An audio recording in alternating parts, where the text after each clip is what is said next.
guys! It's Saturday, May 2nd, Chapter 9, Master of the Animals. The saber-tooth crept forward. Jack stared in horror. "Play the flute," whispered Annie. "Is she nuts?" Jack thought. "Try," said Annie. Jack held the mammoth bone flute to his lips. He blew. The flute made a strange sound. The tiger froze. He glared at Jack. Jack's hands shook. The tiger growled. He took another step. The mammoth roared and stomped the ground. "Play it," said Annie. "Keep playing." Jack blew again. The saber-tooth froze again. Jack kept blowing until he ran out of breath. The tiger snarled. "He's still here," whispered Annie. "Keep it up." Jack closed his eyes. He took a deep, long breath. Then he blew as hard and as long as he could. He covered and uncovered the holes on the bone. The music sounded strange, as if it were coming from another world. "He's leaving," Annie whispered. Jack raised his eyes. The saber-tooth was slinking off toward the cliffs. "We did it," said Annie. Jack lowered the flute. He felt very tired. The mammoth waved her trunk happily. "To the treehouse, Lulu," said Annie. The woolly mammoth snorted. Then she lumbered over to the tallest tree. From the back of the mammoth, Jack grabbed the rope ladder. He held it for Annie. She stroked the mammoth's giant ear. "Bye, Lulu. Thank you," she said. Annie grabbed the rope ladder. Then she started up. Peanut climbed up too. After they disappeared into the treehouse, Jack climbed onto the ladder. He looked back at the woolly mammoth. "Bye, girl," he said. "Go home now and watch out for the saber-tooth." The mammoth walked away into the sunset. When Jack couldn't see her anymore, he started up the rope ladder. He pulled himself into the treehouse. "Ta-da," said Annie. She handed the Pennsylvania book to Jack. Jack smiled. Now he was positive they had found the third M thing. Their mission was complete. "Before we leave, we have to give our coats back," said Annie. "Oh, right," said Jack. They took off their reindeer skin coats and dropped them to the ground. "Brr," said Annie. "I hope the Cro-Magnon people find them."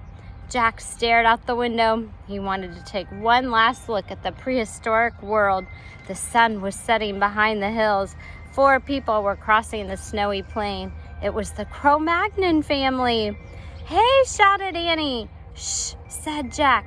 The Cro-Magnons stopped and peered in Annie and Jack's direction.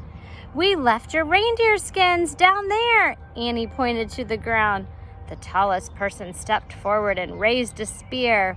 "Time to go," said Jack. He grabbed the Pennsylvania book. He found the picture of Frog Creek and pointed at it. "I wish we could go home," he said. "Goodbye, good luck," Annie called, waving out the window. The wind started to blow. The leaves began to shake. The wind blew harder and the treehouse started to spin. It spun faster and faster. Then everything was still. Absolutely still. In Chapter 10, This Age, birds sang. The air was soft and warm. "I hope they find their coats," said Annie. "Me too," said Jack. He pushed his glasses into place. Squeak! "Hey! How did you find the sorcerer?" Annie asked Peanut. "Squeak! It's a secret, huh?" said Annie. She turned to Jack. "Where's the flute?" He held up the mammoth bone. Then he placed it on the M carved into the floor, next to the mango from the rainforest, next to the moonstone from the time of the ninjas.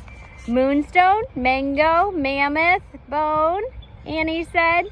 "We need just one more M thing. Then Morgan will be free from her spell." "Tomorrow," said Jack. Annie patted Peanut on the head. "Bye, you," she said. She started down the rope ladder. Jack gathered his things. He paused and glanced at the mouse. She stared at him with big brown eyes. "Thanks again for helping us," he said. Then he climbed down the rope ladder and jumped onto the ground.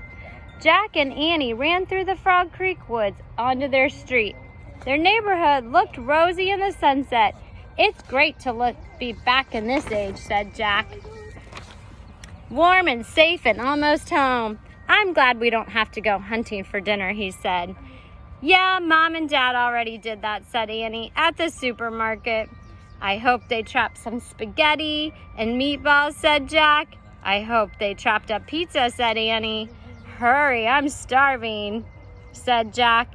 They ran up their sidewalk and through their front door. We're home, shouted Annie. What's for dinner, shouted Jack. The end. I hope you enjoyed this one, The Sunset of the Saber-Tooth. We'll be starting Junie B on Monday.